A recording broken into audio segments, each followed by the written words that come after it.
YCP అధినేత జగన్ రేపు రాత్రి బయలుదేరి లండన్ వెళ్తున్నారు. 5 రోజుల పాటు అక్కడే ఉండనున్నారు.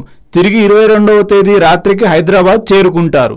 జగన్ కుమార్తె వర్ష లండన్లో చదువుకుంటున్న సంగతి తెలిసిందే.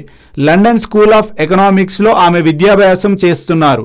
దీంతో కుమార్తెను చూసేందుకు కుటుంబ సమేతంగా జగన్ లండన్ వెళ్తున్నారు. మరోవైపు దాదాపు ఏడాది కాలం అలుపెరగకుండా జగన్ పాదయాత్ర నిర్వహించిన సంగతి తెలిసిందే. ఇటీవలే ఆయన పాదయాత్ర ముగిసింది. ప్రస్తుతం హైదరాబాద్లో నివాసంలో ఆయన విశ్రాంతి తీసుకుంటున్నారు. హలో, మిమ్మల్నే యోయో టీవీ యాప్ డౌన్లోడ్ చేసుకున్నారా? ఇంకా లేదా? మీ యాప్ స్టోర్కి వెళ్ళి వెంటనే డౌన్లోడ్ చేసుకోండి.